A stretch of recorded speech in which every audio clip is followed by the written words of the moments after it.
고린도후서 1장 8절에서 14절에 있는 말씀을 우리 다 같이 합독하십니다. 형제들아, 우리가 아시아에서 당한 환난을 너희가 모르기를 원하지 아니하노니 힘에 겹도록 심한 고난을 당하여 살 소망까지 끊어지고 우리는 우리 자신이 사형 선고를 받은 줄을 알았으니 이는 우리로 자기를 의지하지 말고 오직 죽은 자를 다시 살리시는 하나님만 의지하게 하심이라. 그가 이같이 큰 사망에서 우리를 건지셨고 또 건지실 것이며 이후에도 건지시기를 그에게 바라노라. 너희도 우리를 위하여 간구함으로 도우라.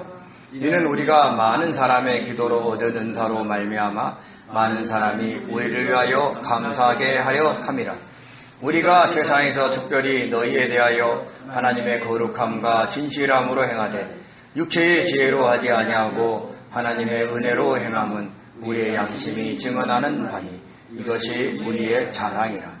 오직 너희가 읽고 아는 것 외에 우리가 다른 것을 쓰지 아니하였느니 너희가 완전히 알기를 내가 바라는 것은 너희가 우리를 부분적으로 알았으나 우리 주 예수의 날에는 너희가 우리의 자랑이 되고 우리가 너희의 자랑이 되는 그것이라. 아멘. 아멘. 기도합니다. 은혜로우신 하나님 감사합니다. 부족한 저희들이 아버지 이 자리에 함께 모였습니다. 주님의 은혜로 모였습니다. 하나님 은혜 내려주셔서 아버지 은혜 받은 자로 살아갈 수 있도록 도와주시옵소서. 아멘. 말씀 속에 함께 하시죠 미사오고 감사하며 예수님의 이름으로 기도드립니다. 아멘. 아멘. 이 세상에 어떤 사람도 인생의 희노애락 속에 살아갑니다. 기쁠 때가 있고 화낼 때가 있고 슬플 때가 있고 즐거울 때가 있습니다. 전도서에서도 이런 인생의 때가 있다고 했습니다. 인생에서 경험하게 되는 때를 구체적으로 설명했습니다. 그런 때가 얼마나 많은지 우리 한번 같이 읽어보시겠습니다. 전도서 3장 1절에서 8절입니다. 범사에 기한이 있고 천하만사에 다 때가 있나니 날 때가 있고 죽을 때가 있으며 심을 때가 있고 심은 것을 뽑을 때가 있으며 죽일 때가 있고 치료할 때가 있으며 헐 때가 있고 세울 때가 있으며 울 때가 있고 웃을 때가 있으며 슬퍼할 때가 있고 춤출 때가 있으며 돌을 던져 버릴 때가 있고 돌을 거둘 때가 있으며 아는 때가 있고 아는 일을 멀리할 때가 있으며 찾을 때가 있고 잃을 때가 있으며 지킬 때가 있고 버릴 때가 있으며 찢을 때가 있고 꿰맬 때가 있으며 잠잠할 때가 있고 말할 때가 있으며 사랑할 때가 있고 미워할 때가 있으며 전쟁할 때가 있고 평화할 때가 있느니라. 아멘. 이 구절을 읽다 보면 한 사람의 인생의 여정이 쉽지만은 않다는 것을 알 수 있습니다. 좋은 환경에서 태어난 사람은 조금 덜하고 나쁜 환경에서 태어난 사람은 조금 더 할 뿐이지 누구나 이런 경험들을 하게 됩니다. 이 중에서 안 좋은 때를 우리는 환난 중이다, 고난 중이다 라고 하는 것입니다. 주님을 믿는 성도들도 이런 고난을 겪습니다. 주님을 믿으면 이런 고난이 오지 않는 것이 아닙니다. 주님을 믿어도 왕따 당할 수 있고 사기 당할 수 있고 병에 걸릴 수 있고 생각지도 못한 사고를 당할 수도 있습니다. 오히려 성도는 주님을 믿는 사람으로 살아가려고 하다가 당하는 고난이 추가될 수 있습니다. 이것을 사도 바울은 그리스도의 고난이 우리에게 넘친 것 같이라고 표현했습니다. 그리스도의 고난. 아무 죄도 없으신데 우리의 죄를 사하시고 구원하시기 위하여 주님께서 십자가에 못 박혀 돌아가신 고난입니다. 우리의 구원을 위해 자신을 제물로 드리신 것입니다. 희생하신 것이죠. 성도들에게도 이런 고난이 넘칠 수 있다는 것입니다. 물론 성도로서 살아가려고 애쓰는 사람만이 당할 수 있는 고난입니다. 영혼 구원을 위해 십자가의 복음을 전하다가 성도이기에 세상의 달콤한 유혹을 뿌리치다가 다른 사람을 돕다가 자기의 뜻을 내려놓고 주님의 뜻대로 살아가려다가 등등으로 당하는 고난입니다. 사도 바울이 자신의 인생에서 겪은 고난 중에는 이런 고난이 많았을 것입니다. 그렇게 유능했던 유대인이 랍비가 되어 평생 학생들을 가르치고 연구하다가 편하게 살 수 있었던 바리새인이 주님의 부르심에 순종하여 가진 것 없이 각지를 돌아다니며 복음을 전했으니 그 인생이 어찌 순탄했겠습니까? 당시 기독교는 신흥 종교였습니다. 아는 사람도 별로 없고 오해하는 사람도 많아 전하기가 쉽지 않았습니다. 예를 들어서 성찬식 때 우리는 어떻게 합니까? 이것은 내 몸이니 받아 먹으라 그러잖아요. 주님께서. 그러니까 몸을 뜯어 먹으니까 이 사람이 사람을 먹는 종교구나 이런 오해도 받는 겁니다. 이는 내 피니 그러니까 사람을 죽여서 피를 먹는구나 이런 오해도 받았어요. 또 교통수단이 발달하지 않아서 먼 거리를 다니면서 겪게 되는 고난도 많았을 것입니다. 그래도 그가 이런 고난을 마다하지 않고 사도의 사명을 감당했던 것은 주님의 위로가 넘쳤기 때문입니다. 각 고난마다 어떤 위로가 있었는지는 잘 모릅니다. 개인적으로 느꼈기에 정확하게 알 수 없습니다. 그러나 사도 바울이 느끼는 그리스도로 말미암아 넘치는 위로가 어떤 것인지는 고린도 후서를 쓰게 된 배경을 통해 일부분 우리는 알 수 있습니다. 사도 바울이 떠난 고린도 교회에서는 많은 문제들이 발생했습니다.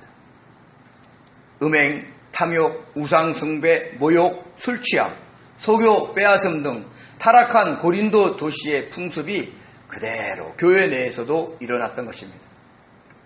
아직 십자가의 복음으로 변화되지 못한 성도들이 있었기 때문입니다. 그래도 고린도 전선서를 써보내 권면했지만 소용이 없었습니다. 고린도 교회를 함께 개척했던 믿음의 아들 디모데를 보내고 또 고린도 전서를 써보내도 소용이 없었습니다. 오히려 거짓 사도들의 선동에 넘어가 사도 바울을 더 배척했습니다. 거짓 사도들은 선교 일정을 변경한 바울을 향해 거짓말장이라고 했고 주님을 믿는다는 자가 가난하게 살고 고난도 많이 받는다고 하면서 진짜 믿는 것이 아니라고 모함을 했습니다. 주님을 진짜 믿으면 선교 일정을 바꿀 수 없고 가난하게 살 수 없고 고난도 받을 수 없다는 것입니다. 우리가 부흥 강사 목사님한테 많이 듣던 그런 내용이죠. 그러니까 한마디로 말해서 주님을 잘 믿으면 진짜 믿으면 잘 살게 된다는 것입니다. 번영신학을 강조한 것이죠. 또한 자신들처럼 말도 유창하게 하지 못한다고 비난했습니다. 이 세상에서 잘 살고 싶어하는 인간의 욕망을 부추겨 사도 바울을 모함하고 비난한 것입니다. 그들의 선동에 넘어간 성도들이 사도 바울을 배척했습니다. 이에 에베소의 사역을 잠시 놓고 급히 고린도 교회로 갔으나 그들의 배척은 더 심했습니다. 왜요? 한참 거짓 사도들에 의해서 세뇌를 받았기 때문에 바울이 미운 겁니다. 그래서 근심하며 돌아왔지만 여전히 그들을 사랑했기에 눈물로 편지를 써서 디도 편으로 보냈습니다. 그런데 디도가 돌아오지 않자 나를 배척했던 세력들이 디도에게 유해를 가한 것은 아닌가 하는 걱정이 밀려왔습니다. 그래도 바울은 에베소의 사역도 멈추고 두로아로 올라갔고 두로아에서 전도문이 활짝 열렸는데도 그것을 뒤로하고 마게도냐로 넘어갔습니다. 빨리 디도를 만나고 싶었기 때문입니다. 드디어 그곳에서 디도를 만났습니다. 만난 것도 반가운데 기쁜 소식도 함께 들었습니다. 우리 고린도후서 7장 6절에서 7절을 같이 읽겠습니다. 그러나 낙심한 자를 위로하시는 하나님이 디도가 오므로 우리를 위로하셨으니 그가 온 것뿐 아니요 오직 그가 너희에게서 받은 그 위로로 위로하고 너희의 사모함과 애통함과 나를 위하여 열심히 있는 것을 우리에게 보고함으로 나를 더욱 기쁘게 하였느니라. 아멘. 고린도교회 성도들이 눈물로 쓴 편지를 읽고 애통하며 회개하면서 사도 바울을 그리워하고 사도 바울을 위하여 열심히 거짓 사도들과 맞서 변론을 하고 있다는 것입니다. 이것이 바울이 주님으로부터 받은 넘치는 위로였습니다.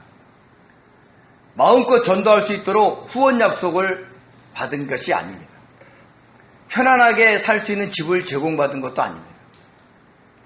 고린도 교회에서 사역하는 동안 받지 않았던 사례비를 한꺼번에 준다는 것도 아니었습니다.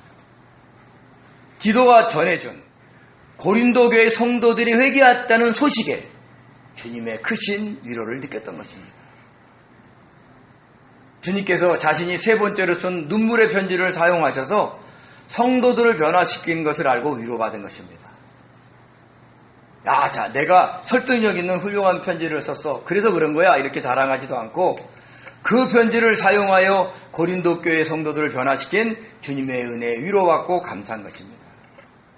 그러면서 사도 바울은 우리가 받은 고난이 너희에게는 위로와 구원이 되고 우리가 받은 위로가 너희에게 위로가 되어 우리가 받은 것과 같은 고난을 너희도 견디게 하려는 것이다 라고 했습니다.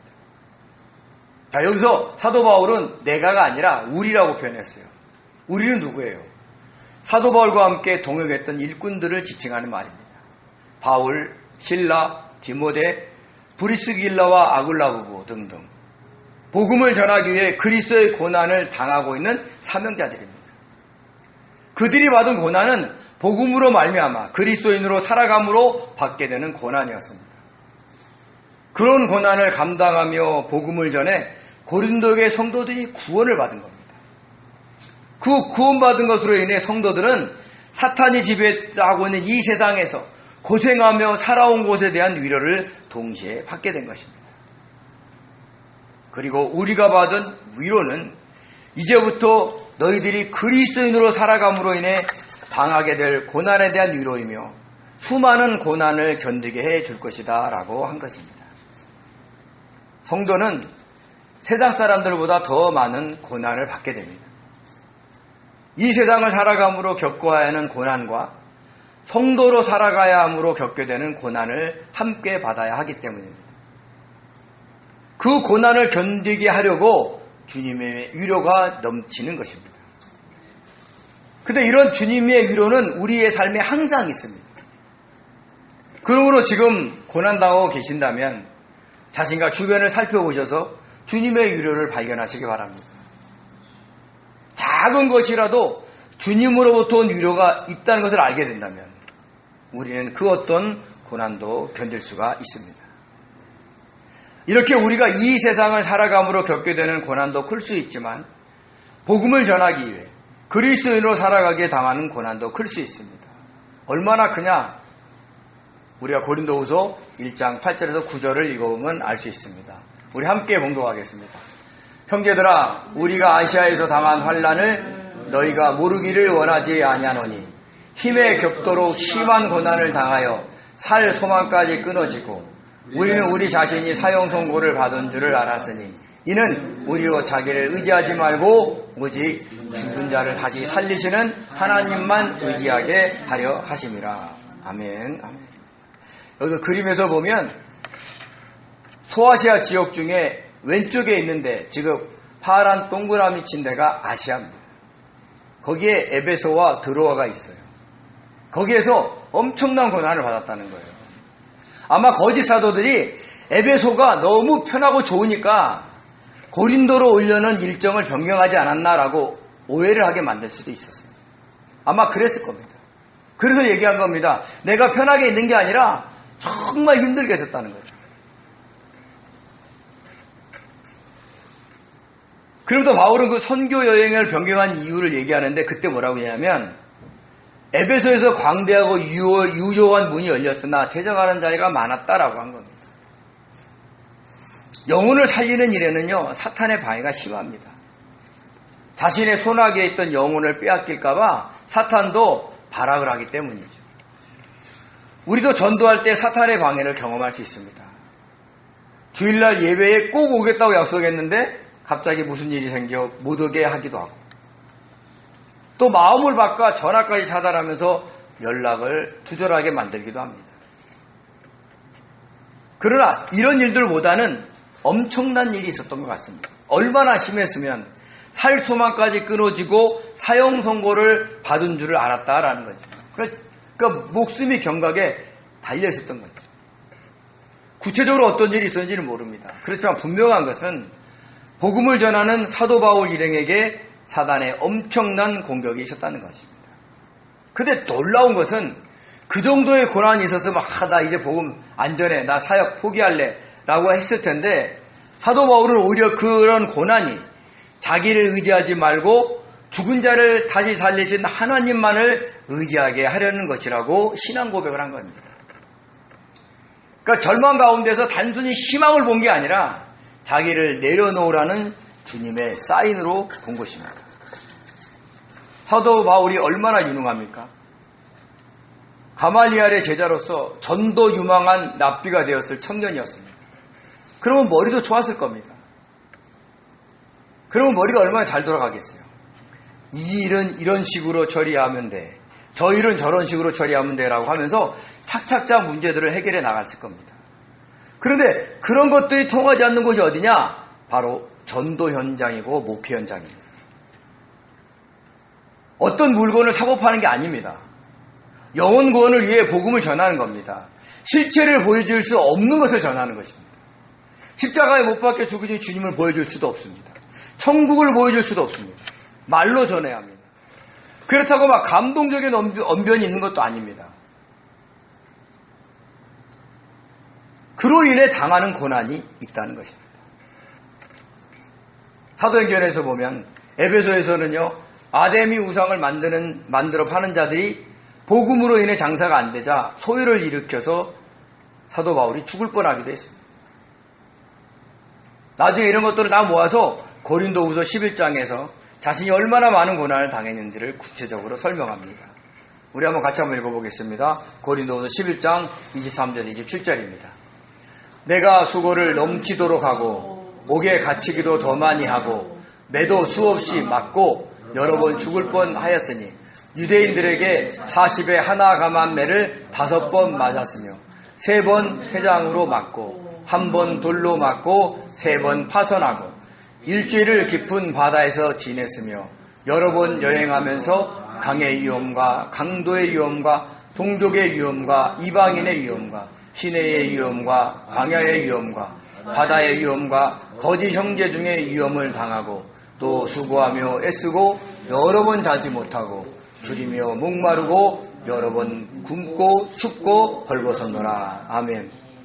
이 모든 일이 그냥 살았으면 적지 않을 일들이에요. 근데 복음을 전하기 위해서 떠났던 그 선교 여행 중에 다 경험했던 일들이라는 겁니다. 즉 그리스도인으로서 당하는 고난을 겪은 겁니다. 이 정도면 낙심할 만도 한데 사도 바울은 이 일을 통해서 뭐예요? 자기를 의지하지 말고 죽은 자를 다시 살리신 하나님만을 의지하게 하려는 주님의 사인이다라고 이해를 한 것입니다. 저와 여러분이 지금 당하고 있는 고난이 이 정도 되십니까? 더군다나 복음을 전하기 위해서 고난을 당하고 계십니까? 어떤 고난을 겪고 계시든 자기를 의지하지 말고 하나님을 의지하라는 주님의 사인으로 알고 잘 견디시기 바랍니다. 내가 할 수 있는 것이 없습니다. 주님이 역사하셔서 이 일을 감당하게 해주십시오라고 기도해야 하는 겁니다. 어떤 결과를 주시든 감사로 받아들이는 마음을 들이면서 기도해야 합니다. 그러면 주님께서 하십니다. 주님께서 하신 것이 보여지면 거기서 우리는 주님이 주시는 넘치는 위로를 받게 되는 것입니다. 그렇게 사도 바울은 자기를 의지하지 말고 죽은 자를 다시 살리신 하나님을 의지했더니 진짜 하나님이 건져주셨다라고 고백을 했습니다. 그러니까 그 많은 고난을 겪으면서 얻게 되는 경험을 통해서 우러나오는 고백이고 간증이었습니다. 우리 고린도후서 1장 10절에서 11절 같이 읽겠습니다. 그가 이같이 큰 사망에서 우리를 건지셨고 또 건지실 것이며 이후에도 건지시기를 그에게 바라노라. 너희도 우리를 위하여 간구함으로 도우라. 이는 우리가 많은 사람의 기도로 얻은 은사로 말미암아 많은 사람이 우리를 위하여 감사하게 하려 함이라. 아멘. 자기의 뜻대로 자기의 힘으로 하지 않고 죽은 자를 다시 살리신 하나님만을 의지했더니 그 큰 사망에서 건져주셨다라는 것입니다. 건지다의 리오마이는요, 구출하다, 구해내다, 보존하다, 구하다라는 뜻이 있습니다. 근데 앞에 건지셨고는 과거로, 뒤에 건지셨을 것은 미래로 썼습니다. 하나님을 의지했더니 건져주셨고 앞으로도 하나님만을 의지할 것이므로 건져주실 것이다 라는 것을 믿는 것입니다. 이렇게 과거와 미래 시제는 있는데 현재 시제는 없습니다. 왜냐?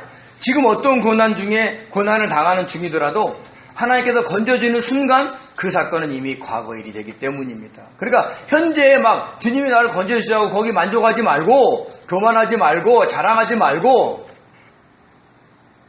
건져주셨음에 감사하고 또 미래에 계속해서 주님을 의지할 거니까 건져주실 것을 바라면서 살아가라 이런 얘기를 하는 겁니다.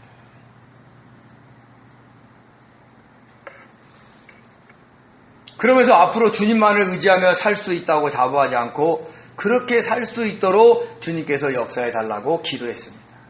그래서 이후에도 건져줄 것을 그에게 바란다라고 한 겁니다. 주님만을 의지했다고. 그래서 그 고난에서 구원받았다고 자랑하지 않고 계속해서 겸손하게 주님만을 의지하게 해달라고. 그래서 건져달라고 기도하는 겁니다. 저와 여러분이 이런 기도를 해야 되는 거죠. 그리고 자기가 이런 기도를 하는 것뿐만 아니라 고린도 교회 성도들에게도 간절하게 기도 부탁을 합니다. 너희도 우리를 위하여 간절함으로 도우라 라고 말이죠. 자신들이 모든 환난을 다 헤쳐나갈 수 있는 사명자라고 뽐내지 않고 연약한 한 인간임을 자인하면서 성도들의 기도가 필요함을 강조한 것입니다. 인간은 항상 자기를 의지하지 않고 주님만을 의지할 수는 없습니다. 사도 바울에게도 그건 어려운 일입니다. 저와 여러분에게도 마찬가지죠. 그런데 성도들이 자신을 위해 기도해 준다면 어떻게 되겠어요? 우리가 때로는 그 순간을 놓칠 때 성령께서 조명해 주셔서 깨닫게 하시고 건져주실 것을 믿는 것입니다. 영적 세계에서 보면 육을 입고 있는 우리들은 그냥 한없이 연약한 존재들입니다. 강한 의지로 무엇을 해낼 것 같은 사람도 연약한 부분이 있습니다. 무엇보다도 항상 자기를 의지하지 않고 주님만을 의지하며 살아간다는 것은 보통 어려운 일이 아닙니다. 이 일은요, 깨어있는 동안 항상 주님을 생각해야 하고 주님께 시선을 고정시켜야만이 가능한 일입니다. 근데 어떻습니까? 육체의 저녁, 안목의 저녁, 이생의 자랑에 그 그물 속에 있는 우리들 중에 그럴 사람이 어디 있겠습니까? 그래서 주변에서의 기도가 필요한 겁니다. 그런 기도가 있으면 서로 자기의 뜻대로 하더라도 자기를 의지하더라도 빨리 깨닫고 주님께 돌아와서 주님만을 의지하게 되기 때문입니다. 사실 고린도 교회 성도들에게 사도 바울은 어떤 존재입니까? 마치 한 아이의 아버지와 같은 존재입니다. 어린아이가 아버지를 어떻게 봅니까? 슈퍼맨입니다. 왜요? 못하는 게 없어요. 물어보면 모르는 게 없어요. 고린도 교회를 개척했던 목회자이기 때문에 그 성도에게 사도 바울은 그런 존재입니다. 그런데도 자신도 연약한 존재라고 기도 부탁을 하는 것입니다. 기도 없이 영적 호흡하며 살아갈 수 있는 성도는 없습니다. 모든 성도는 누군가의 기도가 필요합니다. 그래야 주님이 기뻐하시는 삶을 살 수 있습니다. 그러므로 우리 성도들은 서로를 위해서 기도해 주시기 바랍니다. 어떤 문제를 위해서 기도할 수도 있지만 자기를 의지하지 않고 주님만을 의지하며 살아가는 성도가 되게 해달라고 기도하십시오. 그래야 하나님께서 그 모든 고난에서 위로해 주시고 건져주시는 것을 잊지 마시기 바랍니다. 우리는 예수님을 자신의 구주로 믿고 영접하는 순간 사탄의 손아귀에서 벗어나 건지심을 받았습니다. 이것이 구원입니다. 가장 큰 구원이죠. 그리고 이 세상을 살아가는 동안 겪게 되는 고난과 성도로서 살아감으로 겪게 되는 고난을 당하게 됩니다. 그때마다 하나님의 때에 구원을 받는 겁니다. 하나님이 고난의 늪에서 건져내시는 것이죠. 그러니까 우리의 인생 여정을 한마디로 정의하면 구원받는 거예요. 예수 믿고 큰 구원을 받았죠. 그 이론은 혼과 육의 구원을 위해서 계속해서 우리는 하나님의 건지심을 받아야 된다는 것을 잊지 마시기 바랍니다. 근데 그 하나님의 때를 빨리 해서 건지심을 받는 방법이 뭐냐? 낭망하고 절망하고 속소하고 푸념하고 불평하고 짜증내고 그런 게 아니라 바로 자기를 의지하지 않고 죽은 자를 다시 살리신 하나님만을 의지할 때 그 하나님의 때가 빨리 와서 구원을 받는다는 걸 잊지 마시기 바랍니다. 무엇이든지 자기 뜻대로 자기 시간표대로 하지 마시기 바랍니다. 환난과 고난만 심해질 뿐입니다. 너무 밀어붙이다가는 살 소망까지 사라지는 고난에 봉착할 수도 있습니다. 우리가 무엇을 계획할지라도 그것을 이루시는 분은 하나님이십니다. 계획대로 진행돼도 계획대로 진행되지 않아도 하나님의 섭리에 따라 이루어져 간다는 것을 믿으시기 바랍니다. 그러면서 사도 바울은 고린도 교회 성도에게 우리를 위해 기도로 도우면 그 결과 너희들이 자신들에게 역사하신 하나님의 은혜와 은총을 보면서 감사하게 될 것이다 라고 했습니다. 솔직하게 얘기해서요. 우리는 다른 사람이 잘 되면 감사가 됩니까? 아니면 배가 아픕니까? 진실하시기 바랍니다. 근데 아셔야 될 게 누군가를 위해 하나님께 순수하고 진실된 마음으로 드리는 기도에는 반드시 응답하십니다. 자기를 의지하지 않고 주님을 의지하게 하십니다. 그러니까 다 내려놓고 주님만 바라보게 하십니다. 그리고 그 고난을 해결해 주십니다. 생활 속의 문제든 질병에 관한 문제든 전도에 대한 문제든 해결해 주십니다. 그 은사, 그 은혜의 선물을 보게 해주신다는 거예요. 신앙은 간증거리가 있어야 돼요. 보여지는 게 있어요. 근데 하나님은 그렇게 하신다는 거니까. 그래도 성도 여러분은 저를 위해서 기도해 주시기 바랍니다. 목회를 잘 되게 해달라고 기도하기보다는 이제 늙었으니까 건강하게 오래 살게 해달라고 기도하기보다는 자기의 욕심과 뜻을 내려놓고 즉 자기를 의지하지 않고 주님만을 의지하며 살아가는 목회자가 되게 해달라고 기도해 주시기 바랍니다. 그러면 주님께서 알아서 그 모든 고난과 그 모든 문제에서 저를 건져주실 것이고 성도들은 그 모습을 보면서 하나님께 감사하게 될 것입니다. 저도 성도님들을 위해서 그렇게 기도하겠습니다. 그러면 저도 모든 고난과 문제에서 성도님들을 건져주시는 주님의 은혜를 보면서 감사하게 될 것입니다. 우리 교회가 그런 교회가 됐으면 좋겠습니다. 그러면서 사도 바울은 자신이 고린도 교회 성도들을 얼마나 거룩하게 진실되게 대하는지를 설명을 합니다. 우리 12절을 같이 한번 읽겠습니다. 우리가 세상에서 특별히 너희에 대하여 하나님의 거룩함과 진실함으로 행하되 육체의 지혜로 하지 아니하고 하나님의 은혜로 행함은 우리 양심이 증언하는 바니 이것이 우리의 자랑이라. 아멘. 얼마나 거룩하게 진실하게 대했느냐면 하나님의 거룩함과 진실함으로 행했다라고 했습니다. 근데 어디서요? 바로 이 세상에서 그랬다는 겁니다. 이 세상은 어떤 곳입니까? 다 자신의 이해타산 속에 살아가는 사람이 있는 곳입니다. 자기에게 이익이 되면 잘해주고 그렇지 않으면 대충 대하거나 외면하는 곳이 이 세상입니다. 그런데 그런 곳에서 하나님의 거룩함과 진실함으로 대하는 사람이 얼마나 있겠습니까? 그렇게 많지 않을 겁니다. 성도들 중에서도 아니 목회자 중에서도 그렇게 많지 않을 것입니다. 그렇지만 사도 바울과 그 일행은 그 하나님의 그 거룩함과 진실함으로 고린도 교회 성도들을 대했다라는 것입니다. 저와 여러분이 고린도 전서를 쭉 읽어볼 때도 알 수 있었잖아요. 사도 바울은 한 영혼의 구원과 그 영혼이 성장 성숙하여 가는 것을 위해서 자기의 권리를 포기하고 사례비까지 받지 않았던 것을 우리는 알 수 있습니다. 근데 우리가 여기서 알아야 될 게 여기서 거룩의 헬라어가요 하나님의 거룩을 말하는 하기오스가 아닙니다. 하플로테스입니다. 이 얘기는 뭐냐면 순진, 성실, 정직함이라는 뜻이 있습니다. 또 진실의 에일리 그리네이아는요 순수, 순결, 순전함이라는 뜻이 있습니다. 즉 하나님의 거룩함과 진실함으로 행했다는 것은 자신의 이익을 위해 어떤 의도를 가지고 성도를 대하지 않았다는 겁니다. 하나님 앞에서 정직하고 순수한 마음으로 오직 그들의 영혼 구원과 그 영의 성장과 성숙을 위해 행했다라는 것을 증언하는 겁니다. 그리고 뭐라 그랬느냐? 육체의 지혜로 하지 않고 즉 세상의 지혜로 어떤 의도로 가지고 행한 것이 아니라 하나님의 은혜로 행했다는 겁니다. 누구를 구원하기에 감동을 주시면 정직하고 순수한 마음으로 가서 복음을 전했습니다.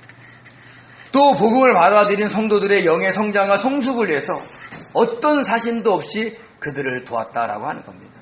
근데 그것을 자신들의 양심이 증언하는 바다라고 한 것입니다. 양심. 시네이 데이시스는요, 의식, 양심이라는 뜻이 있는데 함께의 신과 보다의 A도에서 유래됐습니다. 그러니까 함께 본다는 거죠. 이 양심은 영의 기능 중에도 있지만 여기서는요, 함께 사역했던 사람들이 그런 마음으로 사역한 것을 서로가 다 안다는 거예요. 그러니까 누구 하나 자신의 이익과 명예를 위해 하지 않고 오직 하나님 앞에서 정직하고 순수한 마음으로 행했다라는 것입니다. 근데 그것이 우리의 자랑이라는 거죠. 양심의 꺼리낌이 없이 복음을 전하고 교회를 개척하고 성도들을 섬긴 것이 자신들의 자랑이다라는 겁니다. 이것은요, 우리가 이렇게 고린도 교회를 개척하고 성장시켰다고 세상 사람들에게, 다른 교회에게 자랑하는 것이 아니라 바로 주님께 자랑한다라는 뜻입니다. 아무 사심 없이 사역했다고 자랑하는 거죠. 이것이 바로 주 안에서 자랑하는 것입니다. 주님, 제가 주님이신 은혜로 아무 사심 없이 사역하면서 성도들에게 복음을 전했네요. 감사합니다. 라고 자랑하는 것입니다. 우리도 이런 자랑을 해야 합니다. 자신의 이익과 명예를 추구하지 않고 오직 다른 사람들의 영혼 구원과 그 영의 성장 성숙을 위해서 복음을 전하고 참고 견디면서 품고 이해하고 사랑하며 섬겨야 합니다. 그러면 자신의 양심이 하나님 앞에 떳떳하기에 주님께 자랑하는 거예요. 주님, 저 잘했죠? 이렇게 하는 거예요. 세상 사람한테 자랑하는 게 아니라 주님께 자랑하는 겁니다. 그러면서 사도 바울은 고린도 교회 성도들에게 그 주님의 날에 우리가 주님께 서로 자랑하는 관계가 됐으면 좋겠다라고 소망을 이야기를 합니다. 우리 13절에서 14절 같이 읽겠습니다. 오직 너희가 읽고 아는 것 외에 우리가 다른 것을 쓰지 아니하노니 너희가 완전히 알기를 내가 바라는 것은 너희가 우리를 부분적으로 알았으나 우리 주 예수의 날에는 너희가 우리의 자랑이 되고 우리가 너희의 자랑이 되는 그것이라. 아멘. 이 구절을 좀 자세하게 이해하시려면 현대인의 성경을 함께 같이 읽어보면 좋습니다. 한번 같이 한번 읽어볼게요. 우리는 여러분이 읽고 이해할 수 있는 것만 써서 보냅니다. 지금은 여러분이 우리를 부분적으로밖에 이해하지 못하지만 주 예수님이 재림하시는 날에는 우리가 여러분을 자랑하는 것처럼 여러분도 우리를 자랑할 수 있다는 것을 충분히 알게 되기를 바랍니다. 이렇게 얘기했습니다. 고린도 교회 성도들이 읽고 이해할 수 있는 것만 쓴다고 했습니다. 그러니까 영이 어리든 영이 성장이든 관계없이 이해할 수 있는 것만 써서 보냈다라는 겁니다. 교회 중직자들만 이해하고 초신자들은 이해할 수 없는 것을 쓴 게 아닙니다. 간혹 영적 사역을 하는 사람들 중에는 이런 얘기를 합니다. 지금은 영이 어려서 자신의 설교를 이해할 수 없지만 나중에 영이 성장하면 이해할 수 있다라고 이야기를 합니다. 또 생명 단계에 들어가면 이해할 수 있다라고도 하죠. 그리고 이단들도요, 지금은 이해할 수 없지만 성경 공부를 끝마치면 통일교의 문선명 씨가 하나님에게 안상홍 씨가 재림주고 신천지 이만희 씨가 보혜사고 새 요한이라는 것을 이해할 수 있다라고도 합니다. 그러나 복음은 어려운 말로 전해서는 안 됩니다. 누구나 읽고 이해할 수 있는 말로 전합니다. 그래서 누구나 읽고 이해하기 쉽게 하기 위해서 목회자가 성경을 설명하는 거죠. 성경 공부를 다 하면 이해할 수 있는 것을 전하는 것이 아니라 지금 이해할 수 있는 것을 전해야 합니다. 물론 이제 막 교회 온 사람들은 성경을 잘 몰라서 헤맬 수 있지만 지금 고린도 교회 성도들은 바울이 전하는 것들을 다 읽고 이해할 수 있는 겁니다. 그런 것만 써서 고린도 전전서도 보내고 고린도 전서도 보내고 눈물로 쓴 편지도 보내고 성경도 알려준다는 겁니다. 그러면서 바울은 지금은 너희들이 우리들을 부분적으로 알지만 왜요? 거짓 사도들 때문에 온갖 모함을 다 듣다 보니까 바울에 대한 오해가 있었지 않았습니까? 그러니까 그들 마음에 잔상이 있는 거예요. 또 사람의 마음을 알 수 없기에 바울의 일행이 그렇게 했는지 완전히 알 수도 없다는 뜻입니다. 그렇지만 그날 주님이 재림하는 날에는 모든 것들을 다 알 수 있기에 바울 일행이 그렇게 자신들을 정직하고 순수한 마음으로 되는지 다 알게 된다는 겁니다.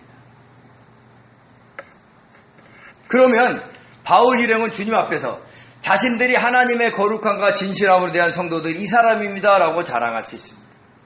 또 고린도의 성도들은요, 우리에게 하나님의 거룩함과 진실함으로 대한 사역자들이 이 사람들입니다라고 자랑할 것이라는 것입니다. 이 사실을 고린도 교회 성도들이 완전히 알기를 원한다라고 한 겁니다. 우리가 그날에 주님 앞에 막 자라가면 얼마나 좋겠어요. 근데 너무 많이 죄를 져가지고 얼굴도 못 들고 주님 제발 구원만 시켜주십시오 이러고 있으면 되겠습니까? 네? 주님이 재림하는 날에는, 재림하시는 날에는 모든 사람들이 다 주님의 심판을 받습니다. 그때는 주님 앞에 숨길 수 있는 것이 없으면 다 알게 됩니다. 바울과 그 일행이 얼마나 하나님의 거룩함과 순수함으로 살겠는지 다 알게 됩니다. 그런데 바울이 말한 것처럼 그렇게 정직하고 순수하게 아무 사심 없이 사역하기는 절대로 쉽지 않습니다. 아무 사심 없이 다른 사람을 대하는 거 어려워요. 야, 교회를 성장시켜서 사람들한테 자랑하고 싶은 마음이 있을 수 있습니다. 일상의 삶에서 다른 사람을 도우면 어떤 대가가 주어지지 않을까 하는 마음들도 있을 수 있습니다. 저와 여러분들도 하나님의 거룩함과 진실함으로, 즉 하나님 앞에서 정직하고 순수한 마음으로 대할 수는 없습니다. 항상 그럴 수 없어요. 물론 대하는 상대가 다를 수 있죠. 내 가족에게는 그럴 수 있죠. 근데 가족 외의 사람들한테 대할 때도 그러느냐 한번 돌아봐야 됩니다. 근데 그런 자신의 모습이 양심을 통해서 알게 될 때마다 우리는 주님께 회개하면서 성령의 도우심을 구해야 합니다. 정직하고 순수한 마음으로 대할 수 있게 성령께서 역사해달라고 기도해야 합니다. 그러면 누구를 도왔다고 어떤 대가를 바라는 마음이 생기지 않습니다. 그러면 우리는 순수하게 복음을 전할 수가 있습니다. 이런 삶이 자랑이 되는 성도님이 되시기 바랍니다. 사람에게 자랑하는 것이 아니라 그날에 주님 저 이렇게 살았습니다. 그렇게 주님께 자랑하는 성도가 되시라는 겁니다. 사람들이 외면하고 오해한다 해도 그런 삶을 살아가려고 성령의 도우심을 구하는 성도가 되십시오. 그래서 그날 주님께 많이 자랑하는 어린아이와 같은 복된 성도들이 되시기 바랍니다. 하나님의 거룩함과 진실함, 즉 하나님 앞에서 정직하고 순수한 마음으로 사람들을 대함으로 그날에 주님께 자랑할 것이 있는 그런 복된 성도들이 되시기를 예수님으로 축원드립니다. 기도하겠습니다. 은혜로우신 하나님, 저희들에게 정직하고 순수한 마음을 주시옵소서. 그래서 한 사람 한 사람을 대할 때 그 영혼이 구원받고 그 영이 성장 성숙하는 데에 온전히 관심을 가지고 살아갈 수 있도록 도와주셔서 한 영혼도 실족하지 않고 주님 앞에 갈 수 있도록 주님께서 저희들을 사용하여 주시옵소서. 주님 앞에 자랑하기를 원합니다. 순수하게 사심 없이 대했음을 자랑할 줄 아는 그런 자들이 될 수 있도록 도와주옵소서. 감사하며 예수님의 이름으로 기도드립니다. 아멘.